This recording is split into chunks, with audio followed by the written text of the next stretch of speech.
On a cold morning in Chicago, USA, the city moved at its usual unforgiving pace. Cars honked, buses hissed as they stopped and started, and crowds flowed like water along the sidewalks.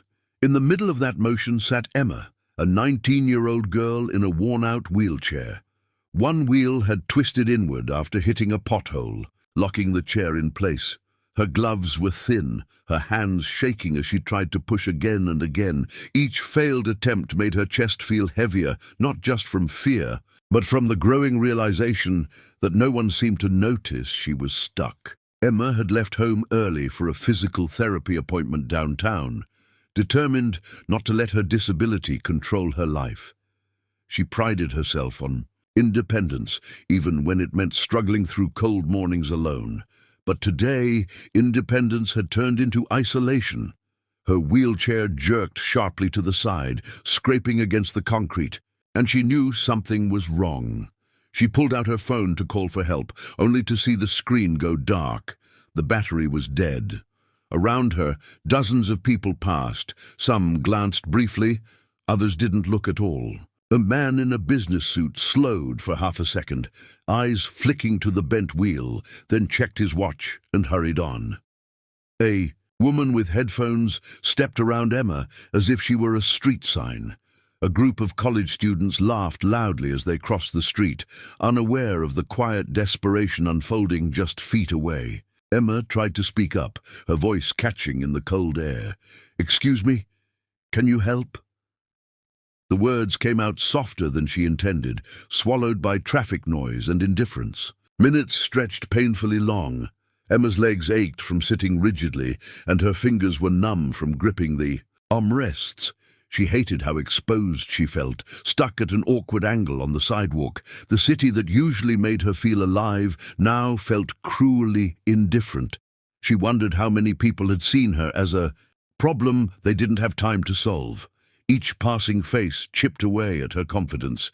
The hope that someone would stop slowly faded, replaced by a familiar, bitter thought. "I'm on my own again." As the cold seeped deeper, Emma's eyes filled with tears. She tried hard to blink away. She remembered her mother warning her to stay home on icy days, but she had wanted to prove she could handle it.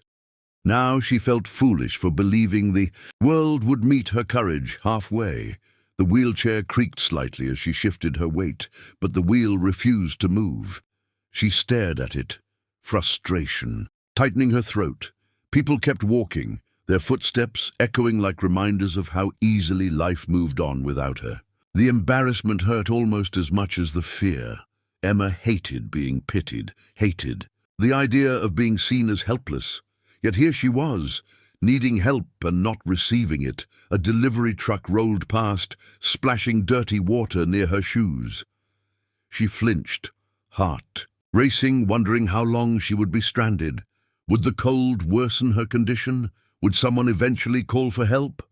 Or would she be forced to sit there until sheer exhaustion won? The questions spiraled, feeding her anxiety. She tried once more to catch someone's attention, lifting her hand slightly. A middle-aged woman slowed, met Emma's eyes, and for a brief moment, hope sparked. But the woman's expression shifted to discomfort, and she quickly looked away, disappearing into the crowd. That moment hurt the most. Emma felt invisible, like a problem everyone silently agreed not to see. Her tears finally spilled over, rolling down her cheeks as she stared at the ground, ashamed and exhausted. The city sounds blurred together as Emma withdrew into herself. She focused on steady breathing, trying to calm the panic rising in her chest. She reminded herself she was strong, that she had survived worse days than this. Still, the loneliness was overwhelming. She wondered if kindness had become rare or if she had simply been unlucky today. Her shoulders slumped slightly as she accepted the idea that help might not come anytime soon. Just as Emma's hope reached its lowest point, a sudden noise cut through the street. A sharp squeal of brakes followed by the clang of a metal door. She didn't look up at first, assuming it was just another car or shop opening. But then she heard hurried footsteps faster than the rest, running toward her instead of past. Startled, she raised her head. For the first time that morning, someone was closing the distance between her and the rest of the world, not with hesitation, but with urgency. The footsteps grew louder, echoing with a sense of purpose Emma hadn't felt from anyone all morning. She looked up and saw a young man jogging toward her, a dark work jacket unzipped, grease stains on his sleeves, worry written clearly across his face. He was slightly out of breath when he reached her, but he didn't slow his concern. "Hey, are you okay?" he asked, already kneeling beside her wheelchair, as if the answer didn't matter as much as helping. For a second, Emma was too surprised to respond. No one had run toward her before. She nodded weakly, her voice trembling as she explained that her wheel was stuck and she couldn't move. The young man introduced himself as Jake, a 25-year-old mechanic from the auto repair shop down the block. He pointed briefly behind him, where a garage door stood half open, then turned his full attention back to the wheelchair. Without hesitation, he examined the damaged wheel, pressing gently on the frame and testing the brakes. His movements were confident, practiced, the same way a doctor examines a patient. Emma watched him closely, trying to understand why a stranger would care this much when so many others hadn't. Jake frowned slightly as he traced the bend in the metal. He explained that hitting a pothole could easily twist the axle, locking the wheel in place. As he spoke, his voice stayed calm, reassuring, as if he were talking her through a routine repair. From his pocket, he pulled out a small multi-tool, worn and scratched from years of use. "I always keep this on me," he said with a faint smile. "Habit of the job." The sound of metal clicking echoed softly as he adjusted the bolts. People began to slow their steps, curiosity drawing them in. A few stood nearby, watching silently as Jake worked. Emma noticed their expressions. Some looked impressed, others embarrassed, as if realizing they could have helped too. Jake didn't seem to notice them. His focus never left the wheelchair. He braced one foot against the curb, using his weight carefully to straighten the bent wheel. The effort made his jaw tighten, but he didn't complain. As he worked, Jake told Emma that his younger sister had been in a wheelchair for nearly a year after a car accident. He remembered the fear in her eyes whenever something went wrong in public and how helpless she felt when people ignored her. "I couldn't just walk past you," he admitted quietly. "I know what that feels like." Emma felt a lump rise in her throat. For the first time that day, she felt truly understood, not as a problem, but as a person. A loud click signaled progress. Jake tested the wheel again, spinning it slowly. It moved, hesitant at first, then smoothly. Emma gasped softly, her hands tightening. On the armrests, Jake adjusted the brakes, tightening and loosening them until the balance felt right. He pushed the chair forward a few inches, then back again, watching closely. "Try it," he said gently, stepping aside. Emma pushed the wheels herself, her heart pounding. The chair rolled forward without resistance. Relief washed over her so suddenly that she laughed through tears. The tension that had built up over the last hour released all at once, leaving her shaky but lighter.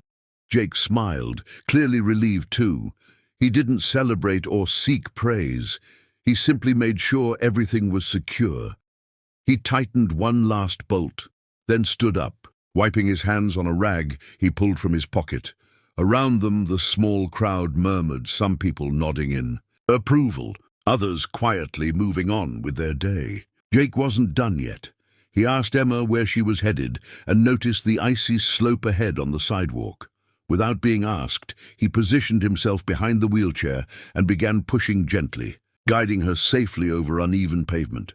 His movements were careful, respectful, never making her feel like a burden. Emma felt a strange mix of gratitude and disbelief. This man owed her nothing, yet he was giving her time, effort, and dignity. As they reached a clearer stretch of sidewalk, Jake slowed and let Emma take control again. He walked beside her for a few steps, watching to make sure. Everything worked properly. "You good from here?" he asked. Emma nodded, her voice steadier. "Now." She thanked him repeatedly, words tumbling out as she tried to express how much his help meant. Jake waved it off, with a small shrug, as if kindness were no big deal. But to Emma, it was everything. In a city that had felt cold and uncaring just moments earlier, one person had changed the entire day. As Jake turned back toward his garage, Emma watched him go, feeling something she hadn't felt in a long time: hope. Emma felt lighter than she had in weeks as she rolled down the street, the wheelchair moving smoothly under her hands. The weight of the mornings. Helplessness had lifted, replaced by a warmth she couldn't quite describe. She kept thinking about Jake, the young mechanic who had run toward her when everyone else walked past. His face, calm and determined, kept appearing in her mind. She wondered if kindness like that really existed everywhere, or if she had just been lucky to find it that day. She turned a corner and noticed people still glancing at her wheelchair, but this time their looks didn't feel as harsh. They were curious, maybe even inspired. By the time she reached the cafe she had intended to stop at, Emma's confidence had returned. She parked the wheelchair and took a deep breath, appreciating the small victories: a working wheel, functioning brakes, and the knowledge that someone genuinely cared. She thought about how easily people could ignore another's struggle, how easy it would have been for Jake to pass her by, like everyone else. Instead, he had chosen to act, to invest his time and energy into helping a stranger. That thought made her stomach flutter with gratitude and a sense of connection she hadn't felt in months. She knew she couldn't let this moment go to waste. While sipping a warm tea, Emma took out her phone to text her mother. "Mom, today someone helped me when no one else would," she wrote, her fingers trembling slightly. She described Jake, the way he had fixed the wheelchair and how he had stayed to make sure she was safe. As she typed, she realized how rare genuine compassion felt in a city that often prioritized speed over humanity. She hoped sharing this story would remind someone else that a small act of kindness could mean the world. Her heart felt full as she sent the message, imagining her mother smiling and relieved that her daughter was okay. Meanwhile, Jake returned to his garage, hands still faintly greasy, but a sense of satisfaction warming him from within. It wasn't about recognition or social media posts, though he didn't mind if someone noticed. It was about doing what felt right. He thought about Emma and her determination, about the courage it took to face the world alone. He felt proud that he'd been able to help, to make her struggle a little easier, if only for a short moment. The city outside moved quickly, but for Jake, the morning had slowed down in the best possible way, leaving him with a renewed faith in human connection. Word of Jake's actions spread faster than he anticipated. A passerby who had paused to watch filmed part of the rescue and later posted it online. Within hours, the clip went viral, shared thousands of times across social media platforms. Viewers across the United States praised the mechanic for running towards someone in need, highlighting the rare courage it took to act in a world that often ignored vulnerability. Emma's story became an emblem of hope, showing how even small gestures could ripple outward, inspiring strangers to reconsider how they treated those around them. For Jake, it was a quiet vindication, a reminder that doing the right thing mattered, even if it felt ordinary in the moment. Emma herself began to feel a responsibility to pay it forward. She contacted a local disability support group, offering her time to help others who might struggle with mobility issues in public spaces. She shared her experience, describing not just the repair, but the compassion that accompanied it. Volunteers at the group listened intently. Many moved to tears, realizing how easily simple kindness could change lives. Emma found purpose in helping others navigate the challenges she knew so well. Every wheelchair she assisted, every person she guided, reminded her of Jake's unwavering Attention that morning and the lesson it carried. One person's empathy can ignite change far beyond what is immediately visible. Weeks later, Emma returned to Jake's garage, not for a repair, but to express her gratitude in a more personal way. She handed him a handwritten note, carefully penned, explaining how his act of kindness had changed her perspective on people and the city she lived in. Jake accepted the letter with a quiet nod, a small smile tugging at the corners of his mouth. The moment was simple, almost mundane, but charged with meaning. It confirmed something Jake already knew. True impact didn't need fanfare, only presence and intention. For both of them, it was a connection that would linger far longer than the morning they met. The city continued to move at its relentless pace, cars honking, buses stopping, people rushing. Yet something had shifted.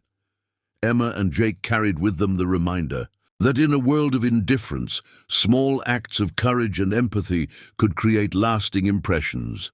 Emma's confidence grew, her independence strengthened, and she embraced the belief that help could come when least expected. Jake returned to his daily routine, but with the reassurance that his small efforts resonated far beyond the garage walls. Together, even unknowingly, they became a symbol of hope, a testament to the power of running toward someone rather than walking past. By the end of the day, both Emma and Jake reflected on the morning's events. The encounter had been brief, yet transformative, highlighting the fragility of life and the strength found in unexpected connections. Emma's world had expanded, her heart opened to the kindness of strangers, while Jake reaffirmed his commitment to helping anyone in need, no matter how small the gesture. The incident became a story, shared among friends, family, and eventually a larger online audience, illustrating a simple truth. Humanity thrives when we act with empathy, even when unnoticed. Their mourning together had created ripples that would continue far beyond that single Chicago street.